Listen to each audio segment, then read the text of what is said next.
The local thread.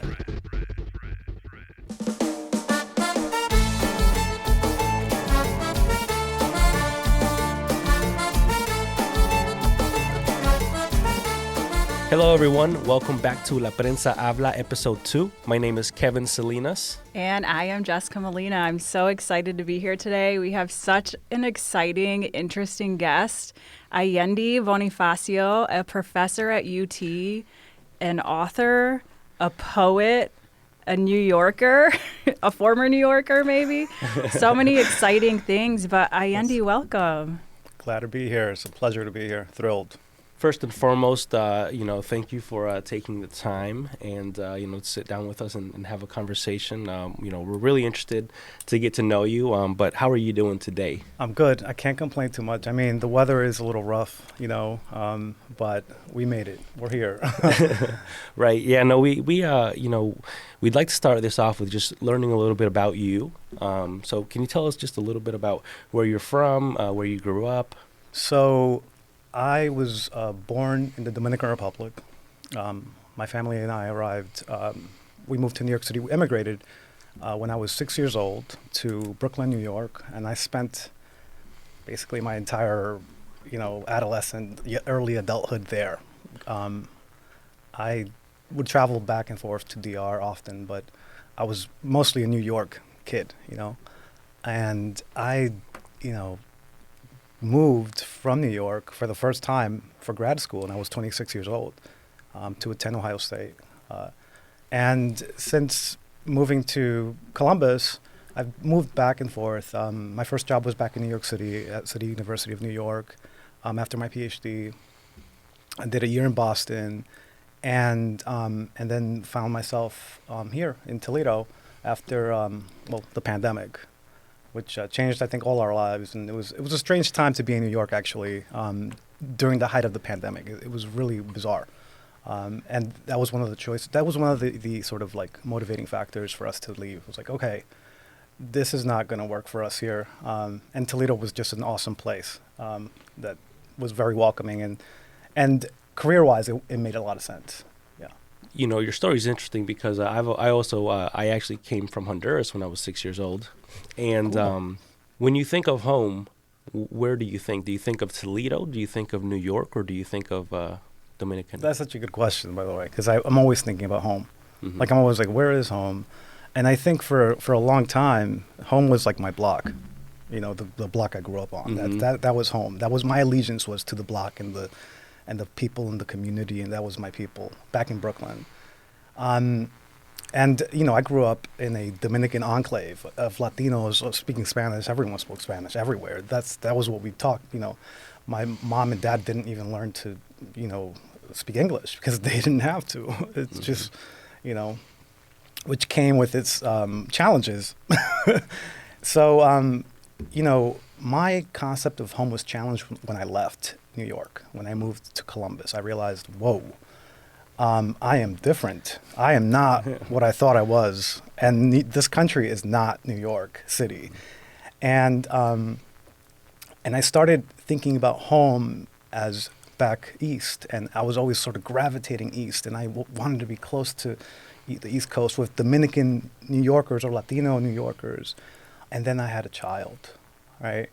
And she was born here in Toledo, and I was like, it's different now. Like, home is where these people are, and I don't have that gravitational pull that used to always sort of like force me east. It's not there like it has been, So I think home for me now is where my family is, where my people are, where I feel loved. Mm-hmm. That's what home has been, because when you move so much, you have to rewire like how you think of home in a way. You have to get comfortable where you are, right? And that actually makes me think, are your parents here? Are they in Toledo area, or are they still in New York? No. So my dad passed away in 2019, Oh, I'm so sorry. the day before I defended my dissertation. It was incredibly traumatic, that whole exchange. He had a very aggressive form of brain cancer. I write about this in my memoir and a lot of public-facing stuff that's out there. And so but he was in New York. He was on Long Island. He lived there for a while. My mother, soon after that, they were divorced for many, many years, and she remarried. But soon after he passed, she moved to Lakeland, Florida. So that's like 40 minutes outside of, or Tampa, right? But my brother and sister and my extended family, they're all there. That's where everyone is. My brother has 2 kids, and they're there. I mean, my entire family is essentially in New York. So I have no family like immediate. Well, I like to joke around like I had to create family for in Toledo, to have family, like because it's hard to get them to visit. But I have I've made friends. I've created community and that has been amazing. And have you been back to the Dominican since having your daughter? No. Do you have plans? What do you miss about that? I'm sure there are places there you consider home too. What do you miss? Absolutely. I miss the campo. I grew up. I was born in the northern part of La República Dominicana, Santiago, in a very, sort of isolated farm village, Juncalito, right?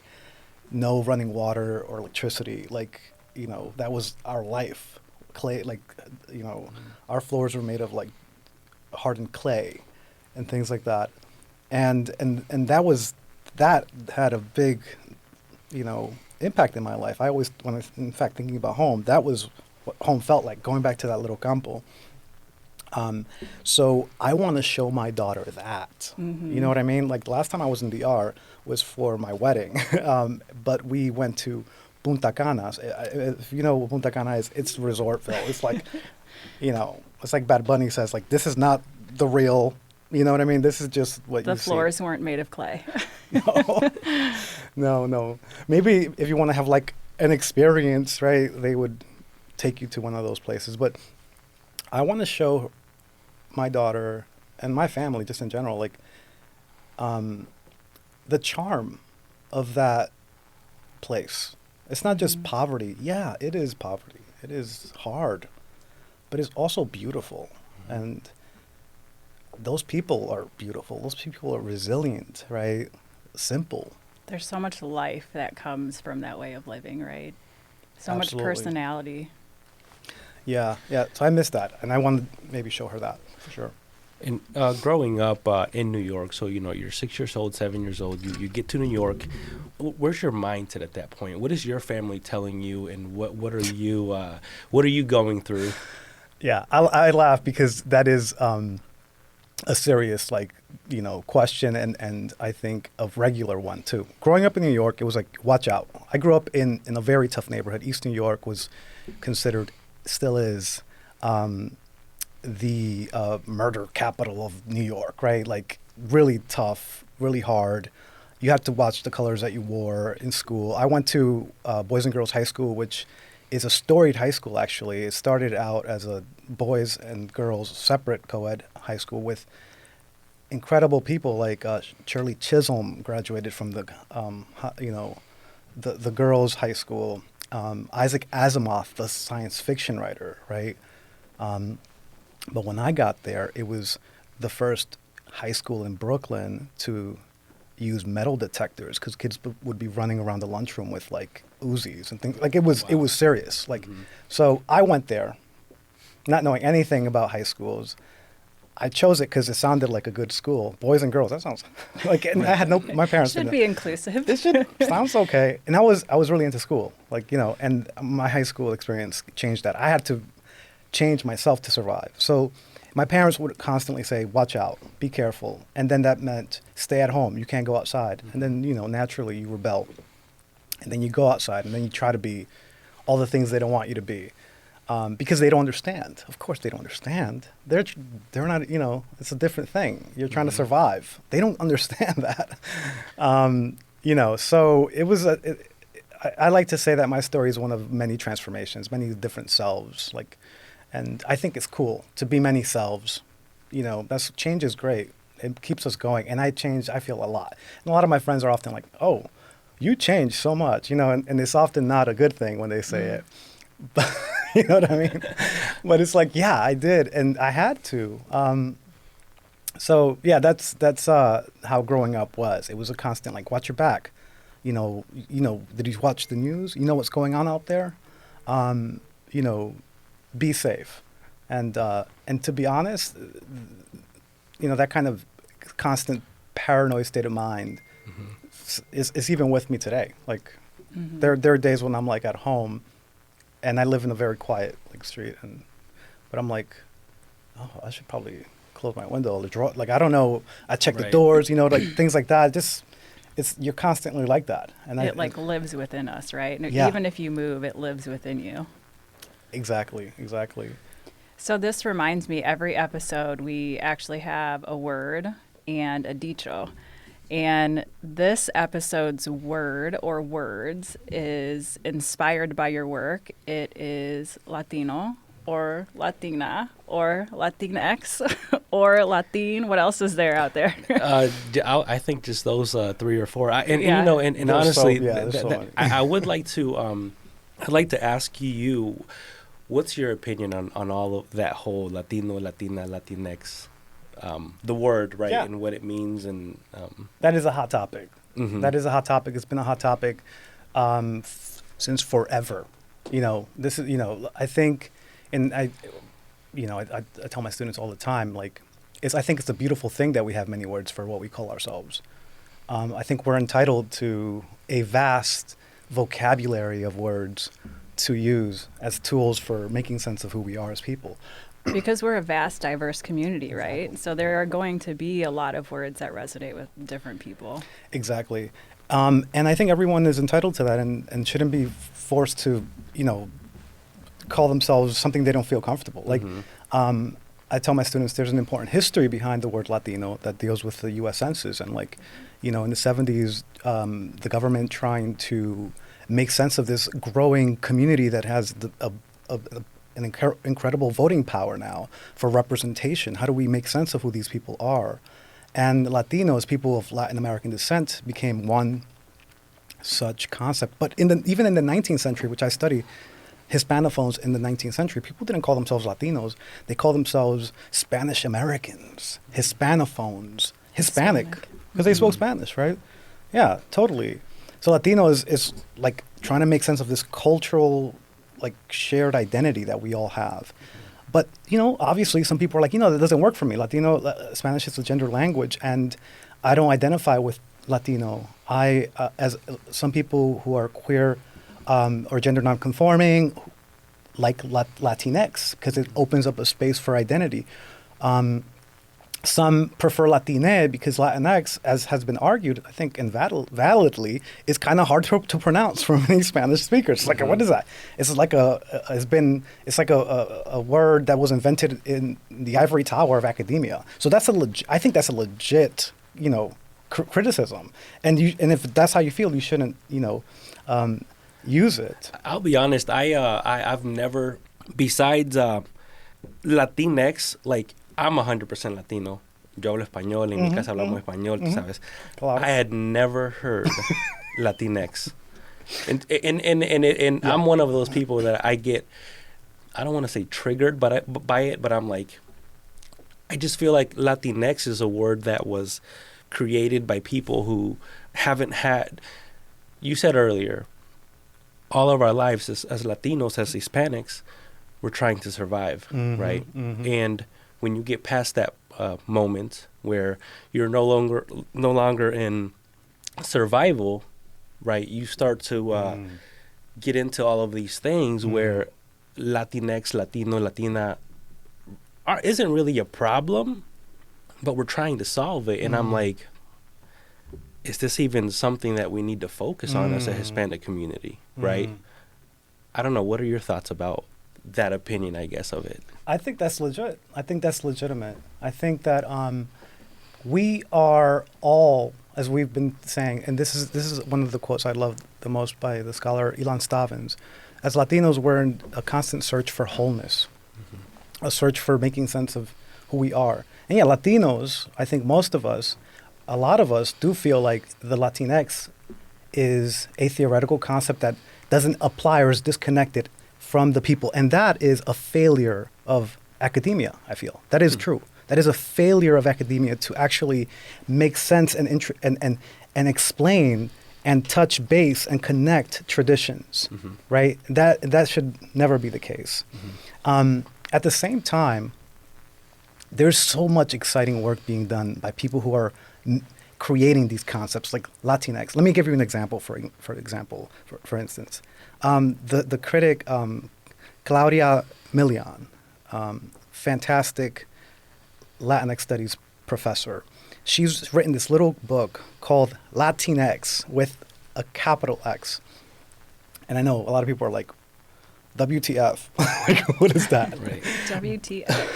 WTX. But it's so cool. So like what she does is she conceptualizes the Latinx. Yes, Latinx is a gender nonconforming concept that some people like to use.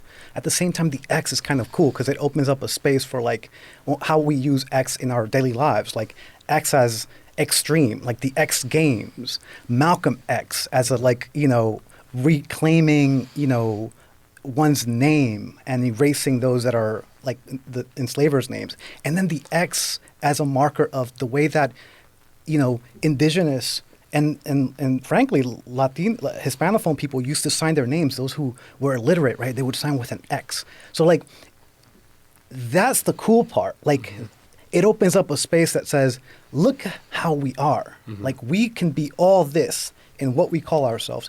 At the same time, and I'm a big believer in this, we shouldn't push concepts on anyone. Like, like if whatever you feel, some people don't even like Latinos. Some people might say, I'm Dominican American, right? Like that's what I am. Or I'm just Dominican, But I think that the possibility of I think I love having a broad spectrum of words to pull from. I feel like this today. I feel like Latinx today. I feel like Latinette today. I feel like Dominican today. I'm just Dominican today. In fact, on my way here, I was listening to some Perico Ripiao, some stuff that my dad used to listen to. Is like very, tacky Dominican music. I'm like, I'm just Dominican today. I'm just Dominican today. But yeah, that's what I think about that. And I like what you said earlier about, Latinx opening up that door to the LGBTQ community. I've never thought about it like that, honestly. But I do like that you pointed that out because that makes more sense to me. I consider myself a Latino, Jessica probably a Latina, right? And then someone who isn't in either here nor there would probably say Latinx, which is a growing. What is LGBTQ community is growing in the Hispanic industry, which is another big controversy in itself. So, that does make sense. Jessica, what do you think about the whole topic? I think this entire conversation, and especially going into the next segment, that it's going to be we're going to learn how diverse our history is as a people. And so having a variety of words, I think, makes a lot of sense for us. But it's just interesting that, one word can feel so inclusive to one person and feel so off-putting to another, right? And I think that we, as a community, even here in Toledo, are so diverse and sometimes at odds, right? And the words are no different. I feel like the words land us there too. But you had mentioned even about your personal life, Ayendy, that you're constantly on a search for identity. Not search for identity, but that you flow through different identities. Sure. And I think that's what the variety of the words do. And we do have to wrap up this first segment, but I do have a question for La Prensa Habla. Tú, como hispano, ¿cómo te identificas? ¿Latino, Latina, Latinx o hispano en general? But we'll be back right after this.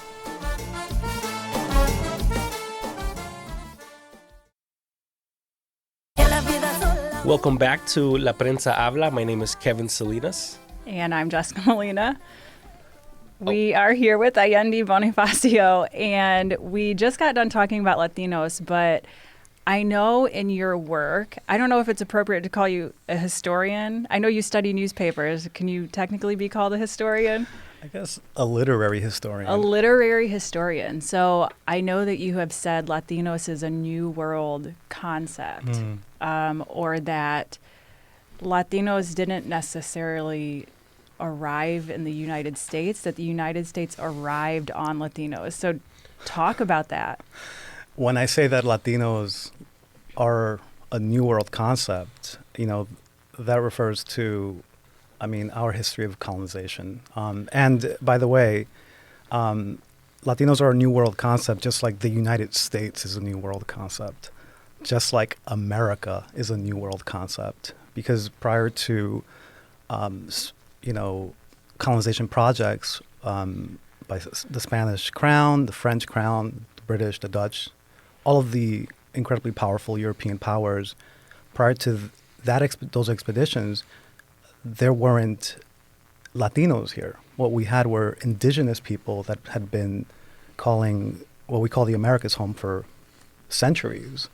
And the idea of a Latino person became, a reality once the process and often the, you could say, the mixing, right, that was often a product of coercion and rape, then the importation of African slaves, right, into the colonies for labor and the production of capital. It wasn't until then, right, that a people became legible, right, that the people came out of that. And so, I think it's important to trace our becoming as Latinos to the becoming of the so-called New World, right, the Americas. Mm-hmm. Do you think that because you were saying earlier, we've been a mixture of slavery, rape, and just chaos in general. You look at us today and you look at us in the past, we've always struggled with identity because of that. I'm mestizo and black. My mom's side of the family, you'd see them and you think they're African American, and sure. then my other side of the family is full indigenous. Mm-hmm. And then I have friends and other family members who are completely white, and such a unique mixture that it puts you in a place where you don't know where or how to identify. Yeah. Yeah. And that's within your own family. And I'm saying this because that is my familial situation as well. My sister, very light-skinned. My brother, dark. My brother identifies as a black Dominican. I'm in the middle. My mom is white presenting. My dad was black, a black Dominican. So within our own families, I think, and a lot of Latinos can speak to this and relate to this, as you just made an example of, are constantly trying to figure out, okay, if race in this country is defined as the phenotypic qualities of a person and in relation to one's skin color, then do I fit this particular U.S. version of whiteness? Mm-hmm.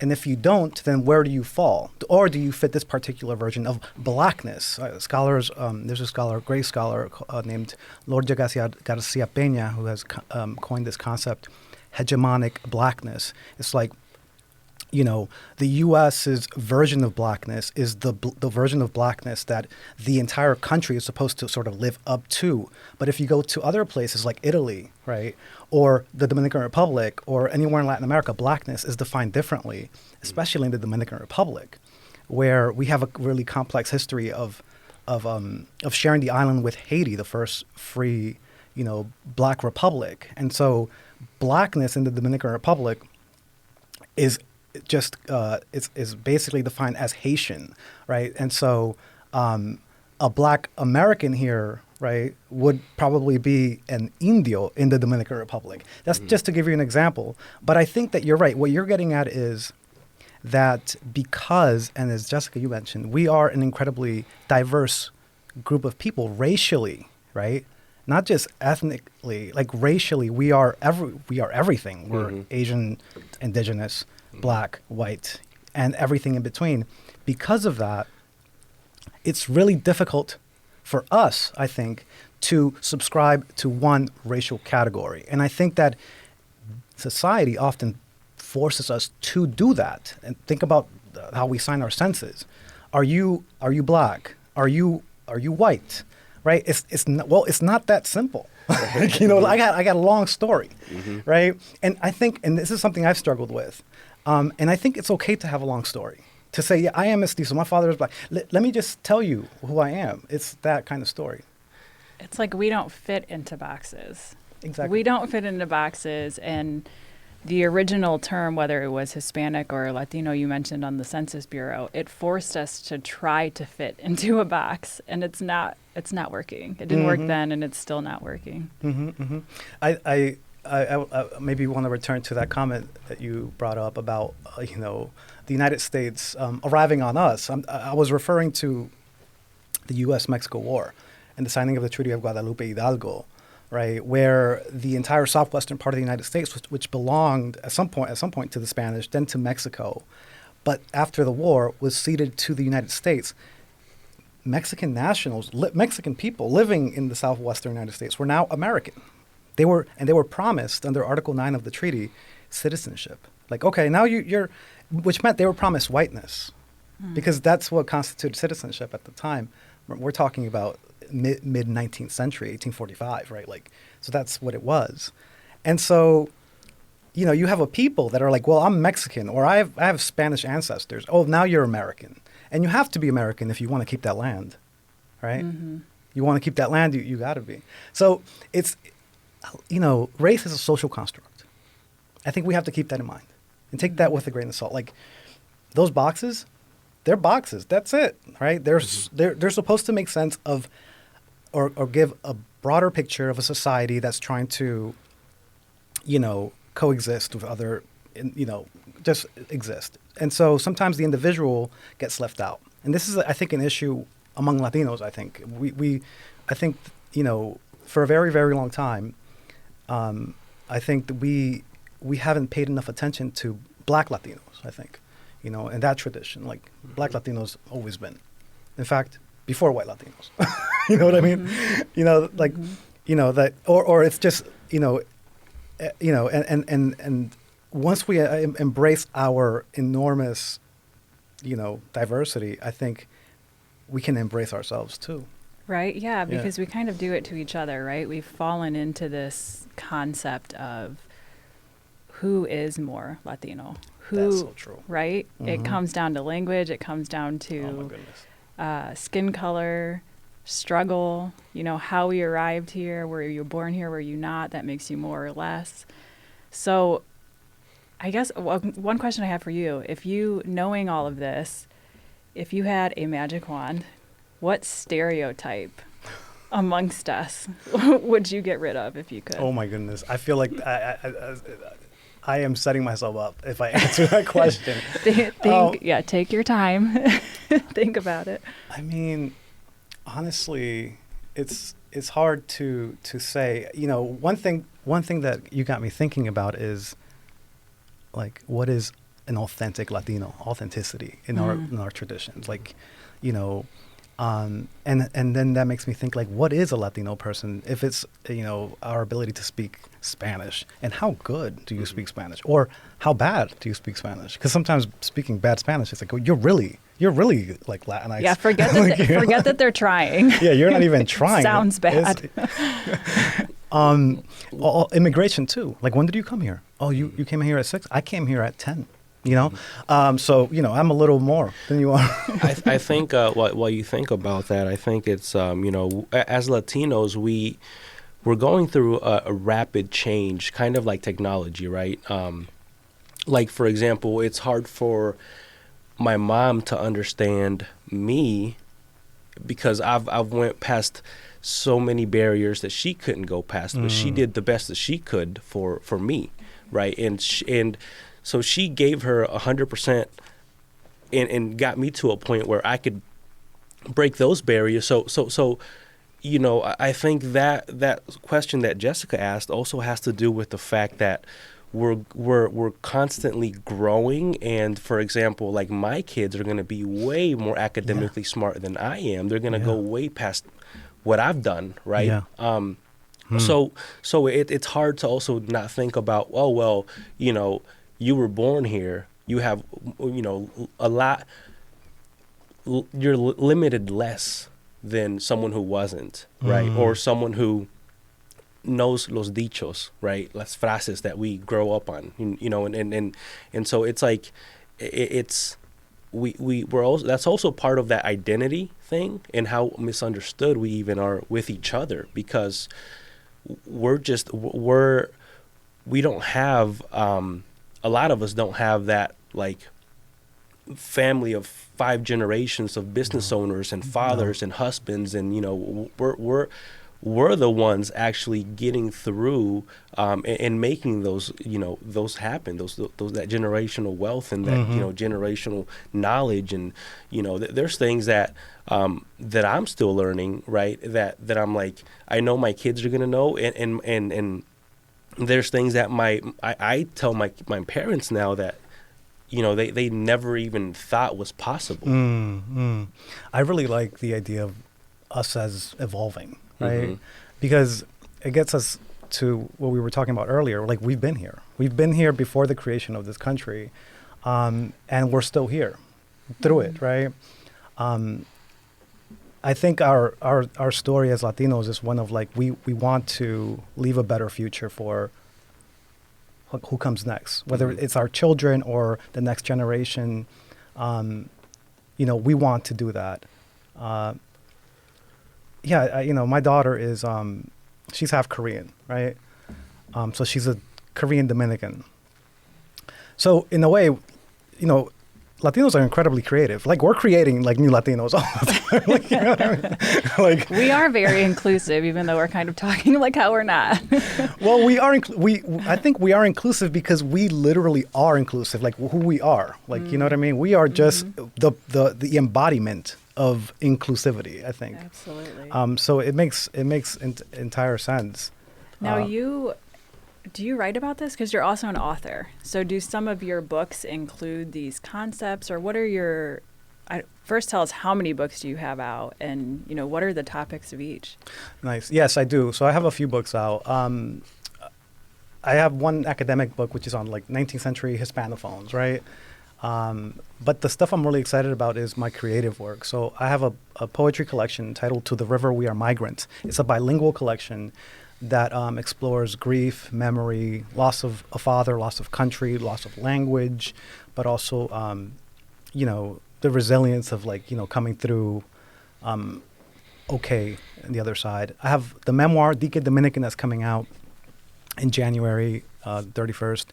And that book is about the inheritance of anger. It's about colonial history, about anti-Haitianism. It's about the dictatorships, you know, which the Dominican Republic has had many of.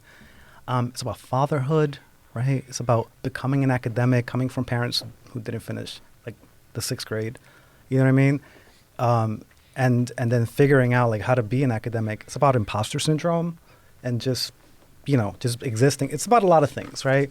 And I'm publishing a novel in August of 2026 titled Bless Me Papi. The title is about a young 13-year-old kid who loses his dad to cancer and summons his spirit through by saying the words bendición. Dominicans always say bendición. We shorten it to Sion Papi or bendición Mami, and then in return they'll say que Dios te bendiga. It's like how we greet, you know, our you know, I guess those are our seniors, right? So that's coming out in August, and you know, it seems like different books. They're in different genres, but all my work sort of meets in the same place. It's all thinking about memories, thinking about identity. It's thinking about the stories that I grew up with, right? You know, so yeah, it's all sort of mixed together. How did understanding both cultures, the Dominican Hispanic culture, and then growing up and learning and living in the American culture, help you write these books? Yeah, that's a great question. So my memoir is titled Dique Dominican, and Dique, that's actually a dicho that we like to say. It means supposedly. Oh, Dique, you are a good basketball player. Dique, you know, I don't know. But Dique Dominican is like, I had never felt fully Dominican. And that kind of gets to the heart of your question. Like, I had to learn I had to maneuver in many different spaces. Like, growing up in Brooklyn, it wasn't a quote unquote American culture. It was like Brooklyn culture. Like, try to survive that. And then, academic culture. Oh, now I have to be a college student. What does that even look like, right? And then moving to the Midwest. Oh, this is a different setting, right? So but what one constant was the Dominican, Hispanophone life. That was tied to my family, my mom, my grandparents. And that's always there. And I think that's always been the structure, the foundation. I hold everything, that I'm learning on top of that foundation. It won't go away. It's who how it's who I am. Right. So. It's, yeah.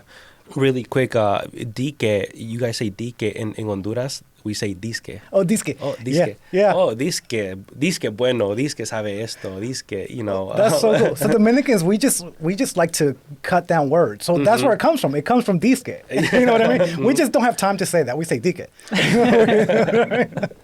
But we will be back for our third and my favorite segment where we eat. So do you know what we're going to have, we have Jessica? a treat for Ayendy, actually. Just a gift to his roots, one of his favorite foods, sancocho. What? Let's go. So we will be back to try some sancocho.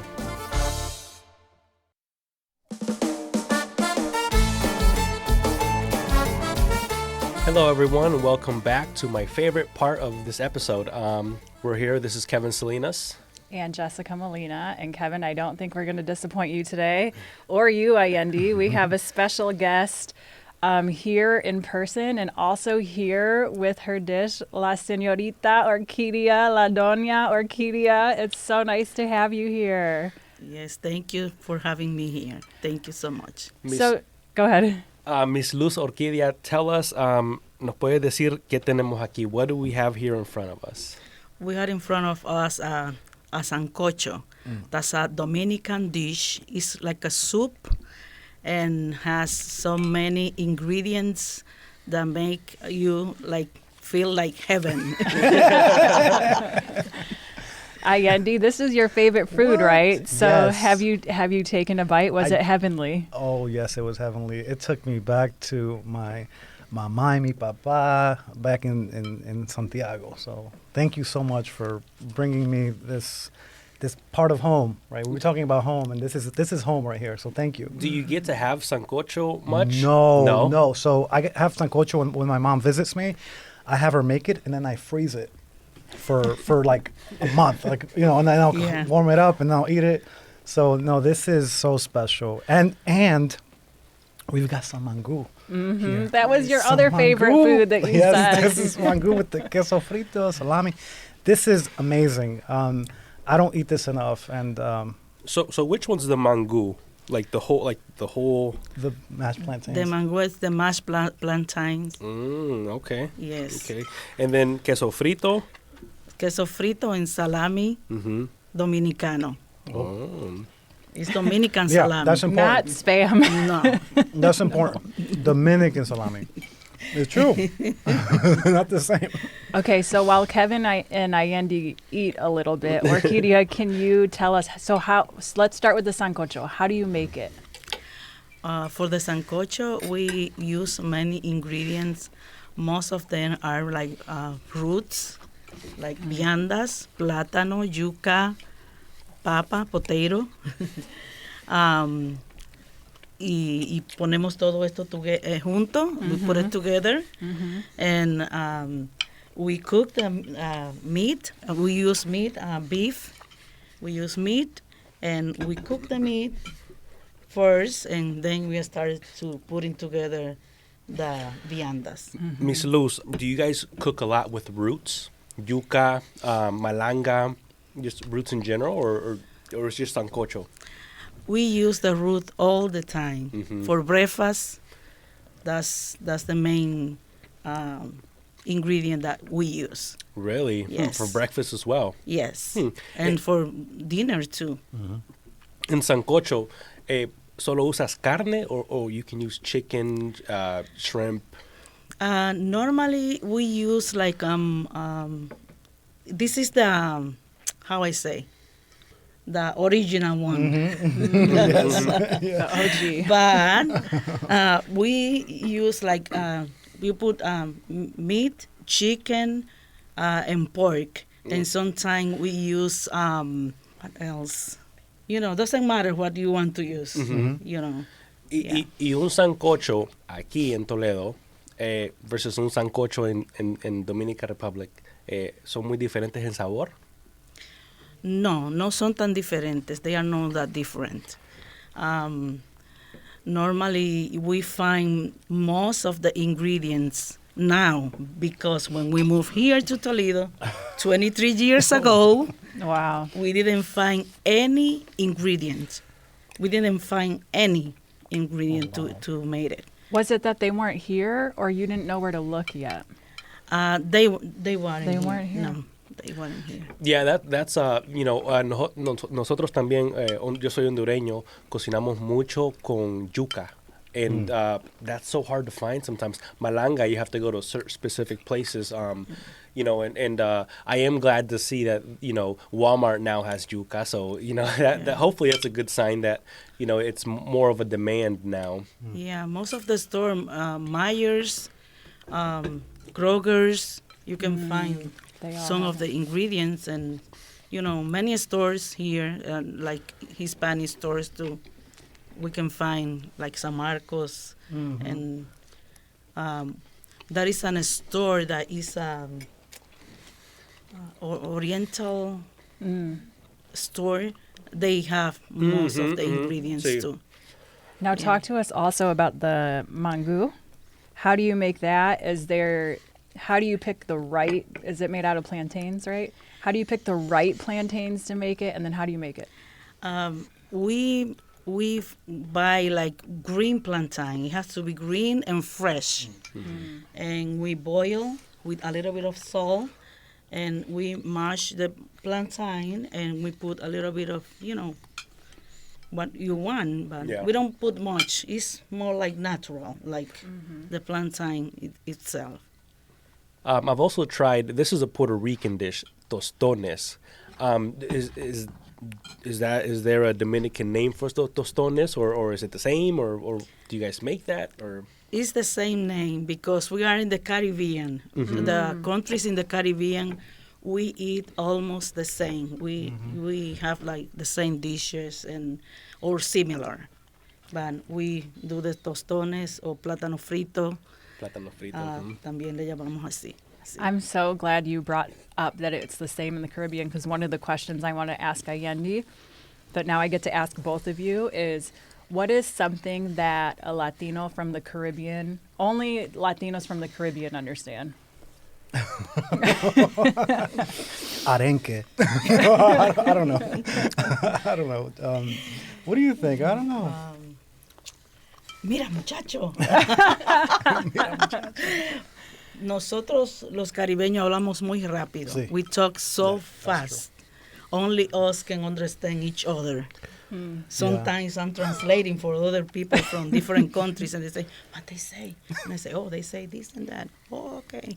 Because we talk so fast, and we don't realize that we talk fast. Oh, yeah. We don't, we talk and we don't think about that. That is really true. That is a really good one. And we talk fast, and we dance a lot, I think. We dance fast. Oh, I think that's another one. But we do talk very, very fast. Yeah. So going back to the dish, the sancocho, what does this bring back memories of? You mentioned it feels like home, but when you're envisioning yourself at home, and this question is for both of you, you're having that plate of sancocho, like what day is it? What's the weather like? What are you experiencing? You want to go? If you want to start first. I can. I guess I can. What I think about right now is my grandmother, right, who made this in DR. I think about she had this pot, this paila, very full of rice, white rice. She would pour for us, and and then she'll cut an avocado, un aguacate, put it on the side. By the way, we have avocado here. Oh, we do. No, it's okay. But I skipped over. I'm sorry. and my grandmother, and she passed 2 years ago, right? And she would make it with love. A lot of love went into this, right?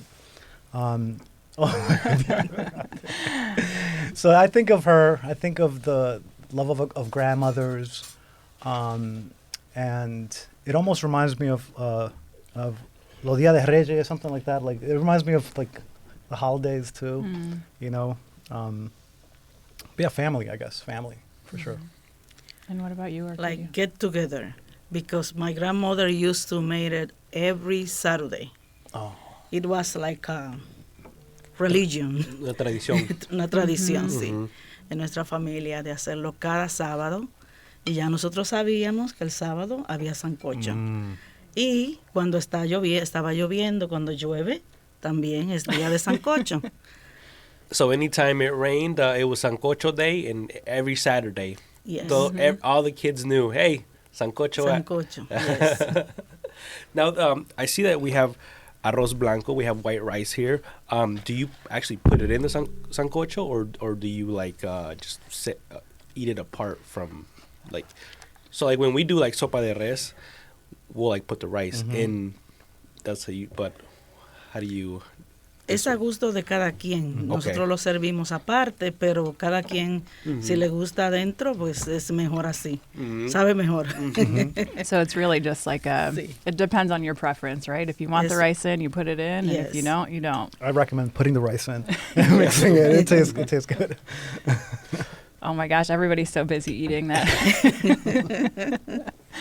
Esto está muy rico. It's very, very delicious. Yes, thank Yeah, you so gracias, much. muchísimas gracias. And how much time did it take to make?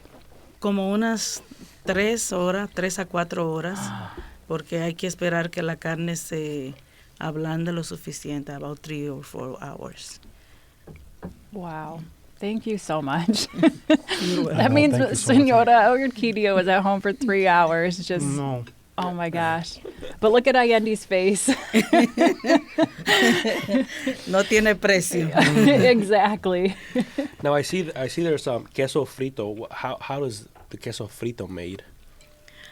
El queso frito lo compramos ya hecho. We buy it like in the store, and we only put it in a little bit of oil, and that's it. You say that like it's easy, but but everybody here knows how wonderful this tastes. And you mentioned it feeling like love, right? Oh, yes, yes. So earlier in the podcast, and we're going to circle back to it, we were talking about the word of the day, right? So I'm going to ask everybody here, now that we've had the conversations about searching for identity, Latinos as a whole, our history, what is everybody's take now on the variety of words, the Latino, Latina, Latine, Latinx? You know, where do you stand and what do you think it speaks to our community? Kevin, you want to go first? Yeah, I think at the end of the day, it's really where how you identify yourself.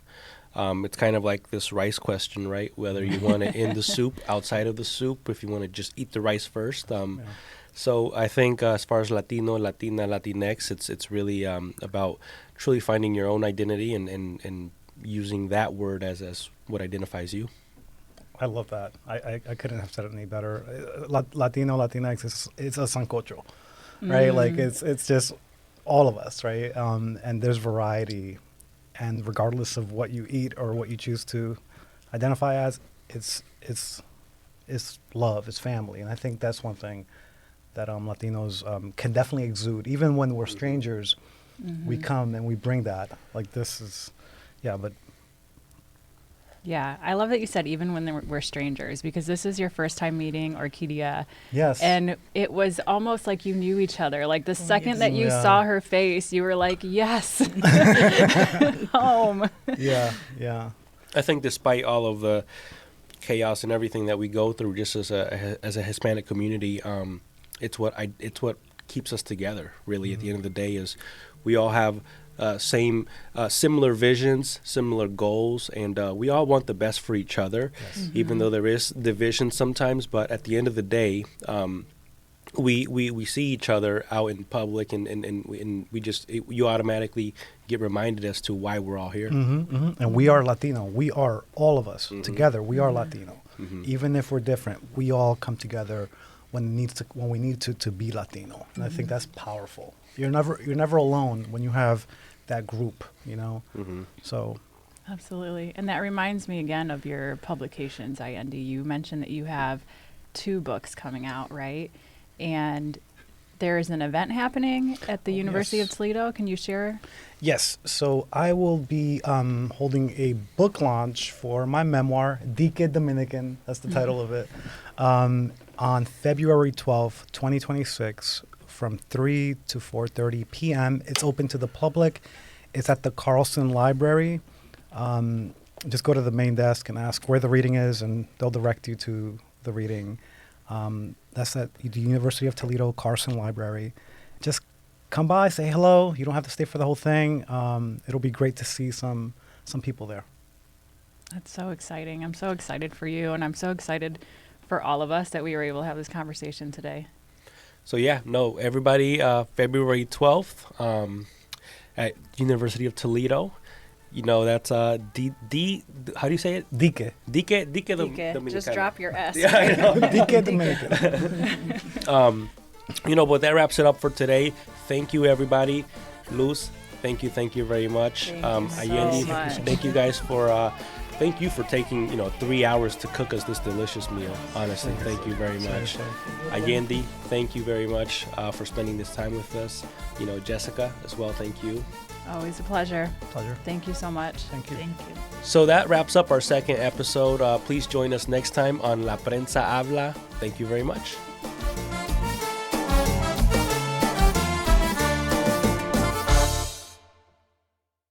The Local Thread is a production of WGTE Public Media. Episodes can be heard weeknights at 7 on FM 91 or anytime at WGTE.org.